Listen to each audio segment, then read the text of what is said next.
Step into the Incense and Whiskey sanctuary with mindfulness enthusiasts and verified whiskey lovers, Mecca and Ashley, as they discuss all the random topics they love, from mindfulness to memes. This is Ashley. And this is Mecca.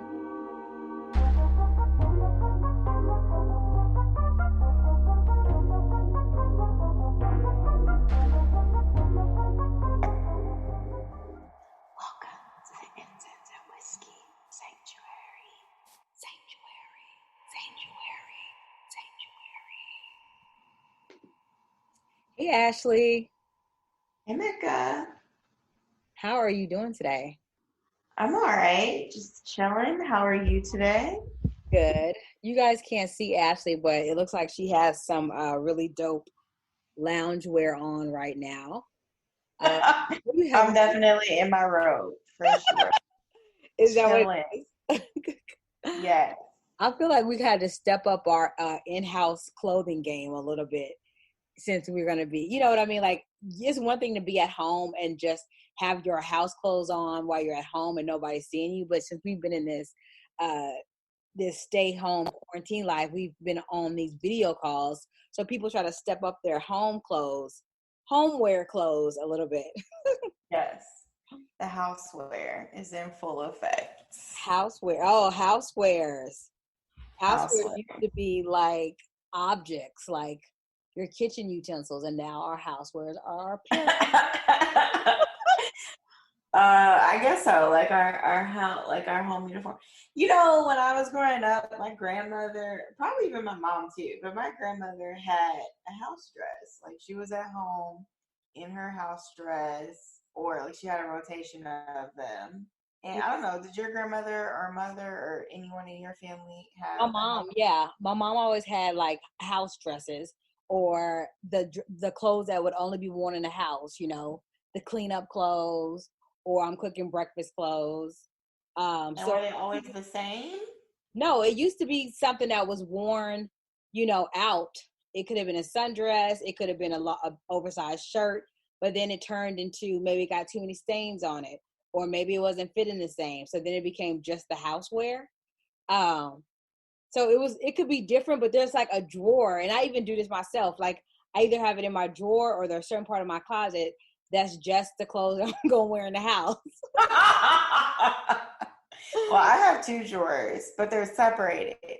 So in one drawer, it's like all of my pajamas. Okay. So I like to sleep in pants and a shirt in the wintertime, especially. Like, I have flannels. And then I have a couple of nightgowns. And then I often wear sets, like just a button-up like pajama sets? shirt. Yeah, like matching sets. So I have a drawer of pajamas. I have several pairs of pajamas. And then I have another drawer that I would call like my loungewear, which is leggings, sweatshirts, those kinds of things that I wear at home. So I guess like sweatpants. But I've been getting into house dresses lately. Like, just the old school, like I look like my grandmother, house dress or a robe situation. What's these house dresses like? Are they got pockets? Are they flannel? Are they stretchy? Like, could they be worn? They're typically cotton. I'll say they're like typically cotton. It's definitely something you can easily like throw over your head. Yeah, that makes and sense. some of them have pockets. Yeah. So for me, I think that house dress, old school, is making a comeback. I think that my loungewear is expanded because I'm wearing loungewear. So during the week, Monday through Thursday, for my day job, I am typically wearing a blouse, but I'll be wearing sweatpants or pajama bottoms. Okay. Because it's like, my colleagues and my clients, like, they just see my, like, from pretty much the neck up often, or like from the chest up. Yeah. So I do have to wear like some kind of nice blouse or something, so they don't think I'm just at home chilling. Because I think working from home means something different for everybody. I know. But I'm like for real working. Right. No, I get it. You are actually working. I mean, a lot of us are working and we don't have to physically see anybody either. So it doesn't matter what we have on. That's fair. So I get it. I mean, for me, I agree. I'm getting into some house dresses. A few years back, I took a trip to Morocco and I bought, some, what's the proper name? It's not a house. It's not a dress. It's is it like Afghan or I think it's caftan. caftan? So I Yeah. bought some very casual ones that was like, just for casual wear. But then I also Yeah. bought some extremely fancier ones that have beadings and lace and, a little bit more embellishments. But all from casual to the embellished ones have all made their appearance at Mecca, at Casa Si Mecca. So Casa Si Mecca. we are like, we are in full effect over here with all the Casa Si Mecca. That's the wardrobe over there. We all wearing caftans when we show up at your house. Mecca's yes house. Yes, because we just, I mean, where else you gonna wear it to right now? Well, first of all, we're not going anywhere right now. Like, I seriously. know. I'm not gonna wear this to the farmer's market or to the grocery store. Neither one of those places. But when it's safe again to have like a person or when you feel safe having a person or a couple of people over or whatever, will we still all just be wearing caftans in your house? Okay, so if I have company come over, like I haven't had company since quarantine, but when I used to have company coming over, depending on who it is, right? If it's a guy, I'm like, if I'm having a guy or my guy coming over, then there's that at home, cute, sexy, I wasn't trying to look. Okay. But then it's their look of just like my girls coming over or friends or whatever. I don't mind breaking out my house dress because it's comfortable. It has pockets. I don't have to wear a bra sometimes in it. All those things.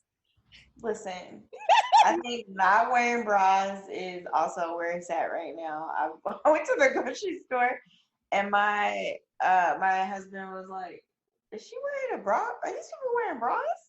And I was like, "Listen, that's in vogue right now. Nobody's out here wearing bras. We so used to not wearing them at home, Right. so I guess some people are just not wearing them out to the grocery store either." So Yeah. No, I agree. Where are some places that you're kind of that if so you said your loungewear is expanded, where are some places that you frequent to get some of your sets? I think it's often just Target because that's the only place I'm going to right now. Uh-huh. But I mean, they're not like fancy. I think a lot of my robes and pajama sets are just from just gifts that Yeah. people have given me. But often it's like something from Target. Um, to be honest, they're not that fancy. I also like I'm not somebody who's gonna spend a lot of money on things that I'm just wearing around the house that Mm-hmm. nobody sees except for myself and my close friends and partner. So I don't know. I don't think it's worth the investment. Yeah. Wait, so are you also wearing house shoes? Like old school, Okay. like So on our last call or one of our calls, one of the things I was into was really thick, fuzzy socks. Like, right.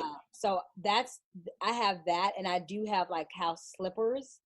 Um, that trend started in Chicago because it was so cold in the wintertime. No matter if you have heat or not, in hardwood floors, your feet would be cold, or my feet would be cold. So having a really durable house shoe was a thing. But since I've been here on the East Coast, I just really just lean into my cozy sock game. So like right now, I have on these thick, cozy socks. Yeah. And I get a lot of those for Christmas. So some of them are Christmas themes, some of them are like Dr. Seuss themes. I embrace it all. So everyone, if you're looking to purchase Mecca a Christmas gift, she's in for the cozy sock business. I love it. I actually bought a pair of slippers, like house slippers, so I used to travel for work weekly, Monday through Thursday. So I used to carry house slippers in my suitcase actually. Oh, that's smart. Yeah. So Yeah. I would not be walking around in hotel rooms with no shoes or I Yep. mean with no ain't no socks on or Yep. anything. I prefer to be barefoot, so it's hard for me to like. I don't know why. It's hard for me to wear socks. Yeah. So if I'm wearing cozy socks, it's because I'm lounging on the couch. It's not because I'm like walking around. Mm-hmm. Um, so I'm either barefoot or in cozy socks. So when I travel, I was like, listen, we got to do something. So I bought some slippers. I Okay. keep them in my suitcase. And first thing I do when I walk into a hotel room is pop those suckers out and put them on so that I'm not touching the hotel room floors with my bare feet. I overstand. I do flip flops, but okay, house shoes is great. Okay, that's a good one. For All right, sure. so I think that it sounds like housewares, loungewares is definitely a thing, and House clothes, house house clothes, wardrobes. right, has Yes. definitely made a surefire comeback. It was really popular in the 40s and the 50s when people were like women were more at home, so it was kind of like or when women started working, and it was one of those like, let me hurry up and get out of my quote unquote work clothes so I can Yeah. go in the house. So yeah, it's definitely a thing, and I don't know how long it's going to be a thing, but I think I want to continue it regardless if I'm inside or outside. If Yeah. Let's if enjoy we're it. inside, Just so live this new life. Let's live yep. this new life. All right, enjoy your housewares. Is there anything Yeah. you want to add? No, enjoy your house wardrobe, y'all. We inside. We staying inside. So I'm sure you all are too. So put on your house robes, house dresses, house shoes. That's it. All right.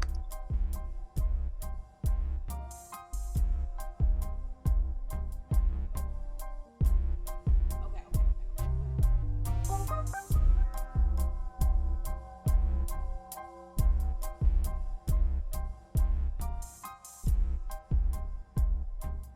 Is this like the black girl meditation music? All right, Mecca. In this age and time when we are buying things for ourselves at home or for our lives to make us feel more comfortable, a lot of people are really making sure that they are invested in buying black. Okay. What does that mean to you? And have you been someone that has been buying black recently, or in general?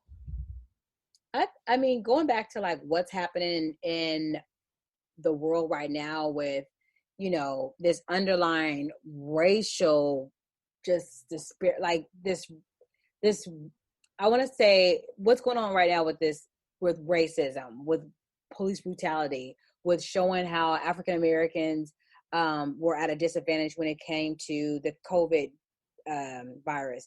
African Americans were also at a disadvantage in regards to like any type of SBA loans and PPP money that was coming out. Not just African American businesses, but small businesses in general were at a disadvantage because there was no real guidelines on how any of this was working. So you had a lot of big box businesses applying for small business loans, right?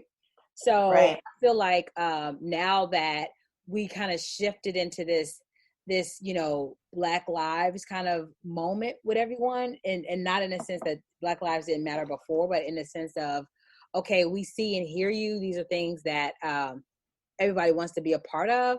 I kind of feel like people are looking for ways to support and reinvest into the Black community. And some of it is to honor the Blacks' contribution in combat racial inequities Yeah. from before. So it's kind of like, I can't do anything about what happened in the past, but these are things that I can do right now. Yeah. And I feel like that's from Blacks and non-Blacks. But for me, I've always been conscious about spending money with small businesses and small Black businesses. That's just kind of been something I've always had all my life. I feel like it's Yeah. right now, and more businesses that I may have not known about, I've been exposed to. So that's been a positive, a thing that I absolutely am glad that is happening. Yeah. Um, so yeah, that's kind of how I feel about it. And so many businesses that you didn't even know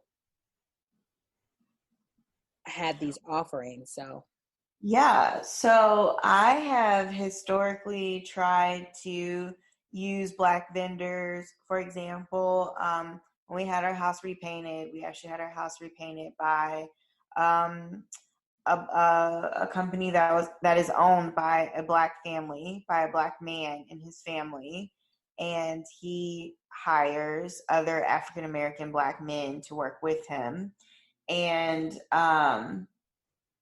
we try to buy from restaurants in the neighborhood that are Black owned.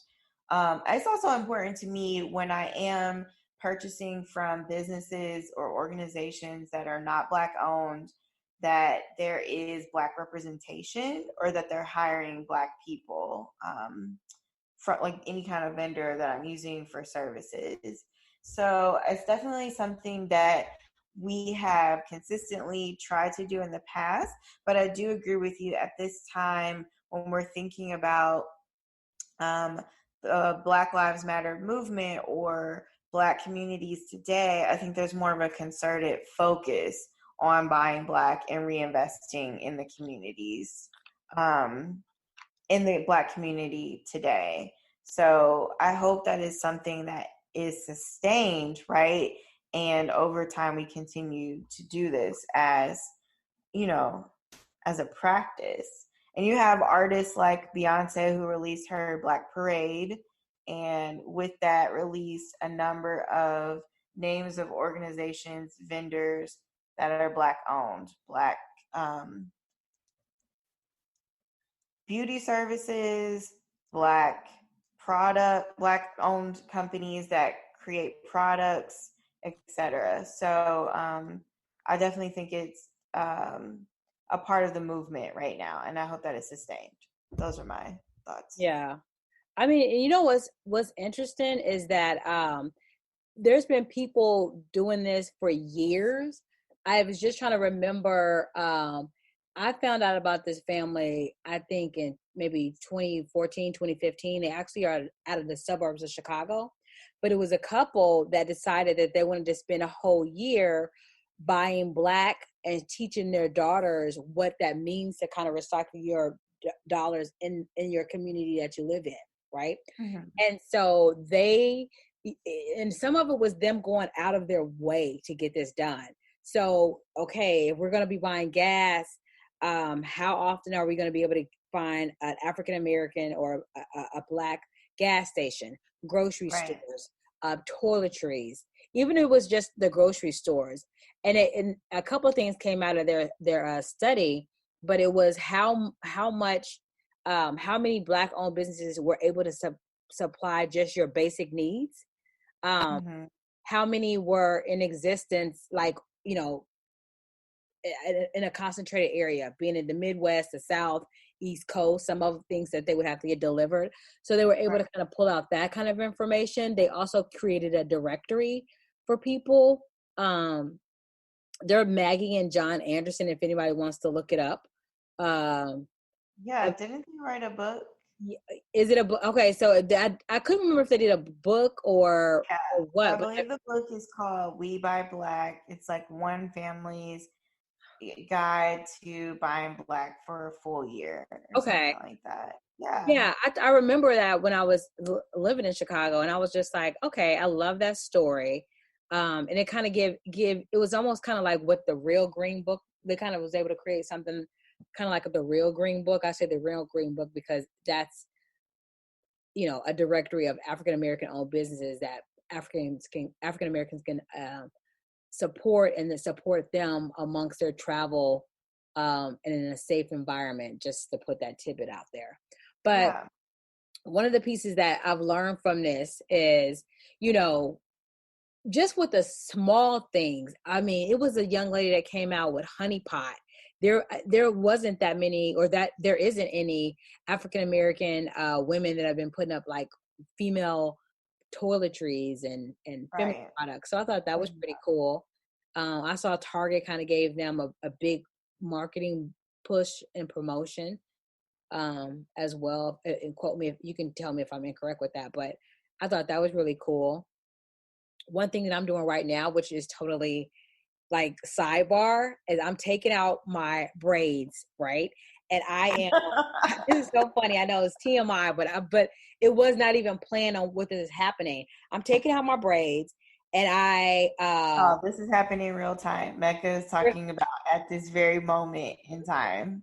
I know. I'm Okay. thinking I remember Ashley watches me, but it's one of those things that I had a friend that tell me about this product called Uncle Funky's Curl Magic, and she's like, "Oh, Yeah. you will love it. It'll help you with your curls." So I first go on our online portal that everybody goes to, and I found it, but it wasn't going to get here fast enough, and the bottle was bigger than I wanted. So long story short, I put it in my search engine, and I remember there's this place down the street from me called the Brown Beauty Co-op.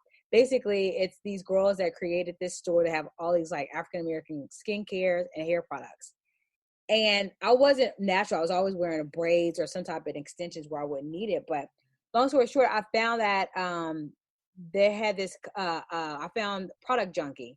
Have you ever heard of Product Junkie? I have heard of Product Junkie actually. You have. Okay, so Amaya. But tell the people, what is So Product Product Junkie? Junkie is an online beauty supply store that is curated with African American hair care, beauty, skin, body wash, like all things beauty, but it's just kind of curated for the women of color, and not necessarily like non-blacks can't purchase, but they have specific products and brands by people that are brown. So, long story short, as I'm getting into the story, I found this product at Product Junkie. I had never ordered from them. Ordered it. They were offering curbside pickup. She emailed me and was like, "Hey, I saw when you ordered this. Do you want this before Friday? Because it's going to happen only on Friday and Saturday." She delivered it to my house. Like she delivered this because I don't live Hey. far from it. So I was like, "Oh my God, this is perfect." So she delivers to my house. I'm like all excited, getting this done. And then Product Junkie was like, I emailed her. It was like, "Thanks, well, blah, I'm first time using this product." She was like, "Oh, you should get on the consultation call with me, and I can walk you through some steps." And I was like, "Wait, you guys offer this?" So it was so personable. So I loved it because this small business, not only, and I'm not saying that she's going to be delivering products because that's not sustainable, but while we're in this downtime, she had the time and agreed to do it, and I wasn't far from the location. But delivering a product that you want, but then they also offer consultation on the wide variety of products that you use, and kind of helping walking you through what you can use. Because if anybody that knows, it is a struggle to find the right product that matches with you. Yeah. So I thought that was pretty cool. So I say that because yes, it's a black owned business, but that's something you can also get from a small business. You may not always be able to get that from a larger business. So recycling your dollars in a community of small businesses, if you are like, okay, I really want to support black businesses, it's out there, but definitely small makes a huge difference. You talk about people that are like saving the earth or Earth Day. One of the things Yeah. you can do is buy small, buy local. Yeah. I know I just went on a tangent, but that was really important for me to say, and I can't wait for this experience with um, Product Junkie this evening. Well, I'm excited for you. I think what I'm hearing from that is when you're buying from a black business or even particularly a small black business, you're actually able to make more of a direct impact on the individual owner of that business and Absolutely. or have more of a relationship with their product or with seeing how the business grows and develops over time and Absolutely. perhaps even get to weigh in on how that growth looks in the Right. future. So that's exciting. Yeah. I think that's important. I have my own business and I'm not like trying to do a promotion on this, but I will use this as an example. When all these things happen, I would get so many Instagram like DMs and messages from people that wanted to be able to highlight what's the new word that they use? BIPOC. Oh, yeah. That's So it. for anybody out there, the acronym BIPOC is Black Indigenous People of Color. So people Okay. were trying to highlight your business as a part of highlighting BIPOC folks, correct? Yeah, that's my understanding. I don't know how I feel about all these acronyms, but I'm just gonna say I think it's cool that, you know, people are like, hey, I really like what you do. Can I mention you in my story? Can I mention you on my Instagram? Now, Thimble and Bakken was doing that prior to this just because we like to get the word out about cool businesses. But I think, you know, if people want to highlight you because they love what you're doing and maybe you're not getting the recognition that one thinks you can that you should be getting, and someone else wants to give you your flowers now, I say take it and receive it and pass it along. Y'all heard it here. Mecca said, take it. Go forth. Take it. Prosper. Yeah, I'm all for Let them that. shout out your business. Yeah, thimbleandbakken.com, dress-inspired aprons. Hey now. All right, but no, I think that's cool. I think that's really cool. And if you guys if you're really interested in it, I think that article or that book that the Johnsons wrote about buying back Black for a year and their experience is really it's a really good resource because it's not just telling you about what businesses to go to, but what their experience was even finding them. Right. That the part is, or someone in the people of color being in a specific industry. I think that's a really cool thing to read if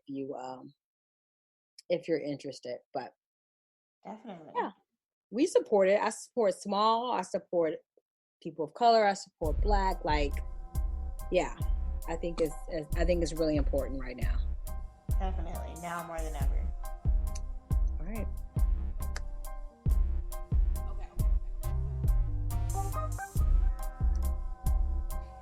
All right, Mecca. So last year I had a goal to read 25 books in 2019. Okay, I like that.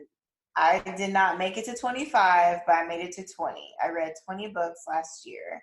Oh, And the way I did that was roughly a little bit less than 2 books a month, obviously. now were you reading them or were you listening to them? These were mostly reading, physically reading. Okay. I think I had 1 or 2 that I listened to audiobook because I was traveling. And it is so, I like to have physical books. So it's difficult to travel, especially across country with physical books. So I opted for audiobooks for Okay. those trips. But so last year I read 20 books. For 2020, it seems like it would make sense to set a goal for 20 books in 2020, but I did not set a goal for 2020. I just decided we're going to be reading. Let's not put pressure on ourselves to read, X number of books. Let's just read. Right. So, Mecca, I am curious to find out, like, what have you been reading? It's my favorite question to get, and I don't feel like enough people ask me, what are you reading now? So I'm interested to know, what are you reading now, Mecca? What am I reading? I feel like I'm always reading 3 books at one time, which is not very productive. So Wait, how do you do that? I don't. I don't do it well. I mean, sometimes they are books that may not be by the same author, but maybe they have some of the same underlying theme in them. So I'll tell you, I finished this book called Big Magic by Sarah Gilbert, Elizabeth Gilbert. Big Magic. Don't quote the author, but it's definitely Big Magic. And it was all about ideas and letting ideas come to you freely and acting on them, and the point of ideas and your actions and how that becomes this magical moment. Okay. Which I loved. I absolutely love. And then that kind of geared me, and I was kind of like in that mode. So then, right when we got kind of stuck in a house, I think I kind of put my reading on pause a little bit. That's when I kind of started going back to having multiple books to read. But right now I am into a couple of books. I have Vibrate Higher Daily. I've been thinking about ordering that book. Yeah, I really like Layla Delali. I like her, and I hope I'm saying it correctly. But I really enjoy her. I like her story is amazing. The tips and the resources that she gives on just like what that means on vibrating higher daily. Not necessarily there's this big ritual that you have to do, but there's these little small steps that you can do daily or just in life that will just kind of elevate your life. Not even your thoughts, but your life. So I'm reading that book, but then I just got 2 new books yesterday. And last night I just kind of started diving in it because I was so excited. Like, you look excited. You sound excited. So what are It's they? called, one is called Creating Money, Attracting Abundance, but it's all about abundance. But the kicker is a friend wanted me to get on this 21-day meditation on abundance. So this book, her asking me yesterday was like out the blue. And then this book came and I was like, okay, I'm on the same wavelength of what we're doing here. So and the abundance doesn't necessarily mean money. It could just mean, abundance of life, right? Of living. Right. So this book has 2 authors, Sanaya and Dwayne. And the book is by them, but it is content from their spirit guides. So that's what's pretty interesting. So there's 2 writers, and the writers are sharing what their spirit guides have taught them about living in abundance and bringing abundance into your life. So I think that part is really cool too. That's what I'm reading right now, and I'm happy about those. I'm pretty happy about those 2 selections. Okay, I'm with it. I know you're always reading because I always see your post on Instagram, and it also kind of gives me my reading list. So several you've posted, I may order them, and they just kind of sit in a stack here until they're in your TBR, your to be read list. Yeah, when I'm ready. Gotcha. So, what's something that you're reading right now and that you like are fully engaged in? Yeah, so recently I started Octavia Butler's series. For those of us who are not familiar, Octavia Butler is, I want to say, she's an American science fiction writer, a Black woman. And so I'm reading some of her classics, The Parable of the Sower and The Parable of the Talents. Parable of the Sower and The Parable of the Talents. Yes. Okay. So I've just started them. And I believe if you're reading The Parable of the Sower, The Parable of the Talents follows. It's called the Earth Seed series. Okay. And I'm reading some sci-fi right now. I don't typically read sci-fi, but I do find that reading sci-fi from time to time helps me to think creatively, to use my imagination. Yeah. And at this time, with so much that's happening in the world in terms of racial injustice, I'm using reading this sci-fi by Octavia Butler to kind of open up my mind and reimagining how the world could be, right? How interactions and race relations could be. But another book that I picked up recently, and it's in my TBR, and I hope to read next, is A Black Woman's History of the United States. And that is of the United States. Okay. Yeah, and that's by Dana Ramey Berry. I believe it came out. Yeah, it came out earlier this year. Okay. And so I'm hoping to just read these books and feel inspired by the perspectives and stories of African American women. I believe I'm all for Black women, and I am excited to dive into the rest of the series and this book. I kind of read around themes, actually, I find. I like that. I like that. I mean, especially the sci-fi. I always am very like, oh, that's something I visually have to see, but to read it, I'm sure you're allowed to kind of create your own imagination around it. Yeah. And then just the point of view of a Black woman's American history. Is that what it's called? Yeah, Black woman's history of the United States. Of the history of the United States is one of those things that, like, a point of view, right? A point of view of a Black woman's experience here. and then a point of view of a Black woman's sci-fi, how they see it. So I like that. Right. Yeah.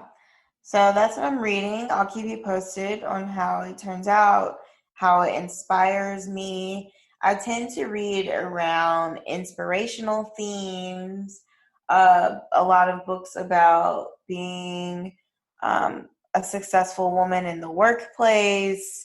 I read around, the experience of Black women, families. Zadie Smith is one of my favorite authors. I will read just about anything by her. And I also read a lot about Ayurvedic medicine. Do you? Yeah, I took love Ayurvedic. Yeah, I took classes in college on Ayurvedic medicine and religion in India. I didn't know that. Yeah. I spent a whole year studying Ayurvedic and practices, and I was seeing a doctor for I don't know, I did this practice for 6 months of, did I tell you this already?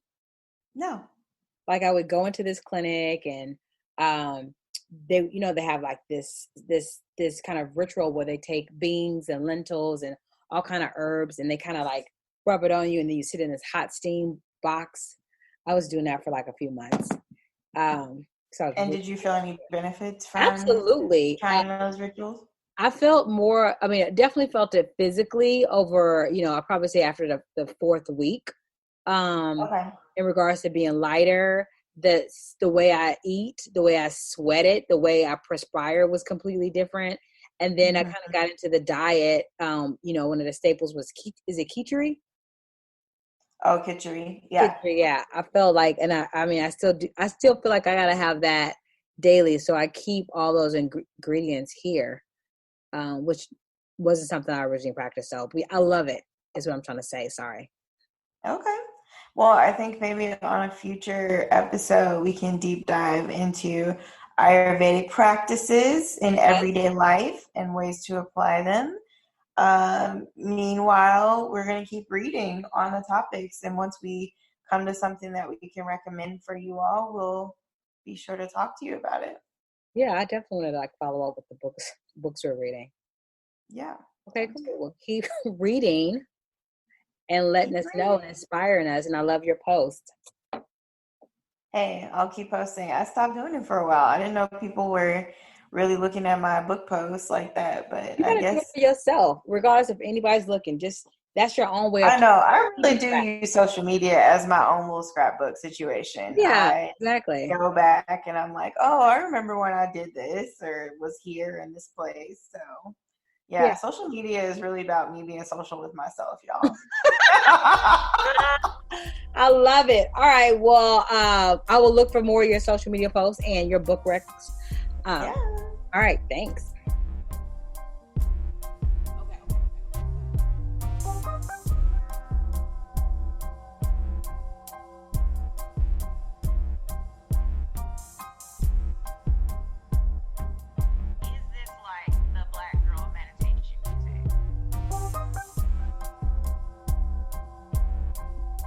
Catch us next time on Incense and Whiskey.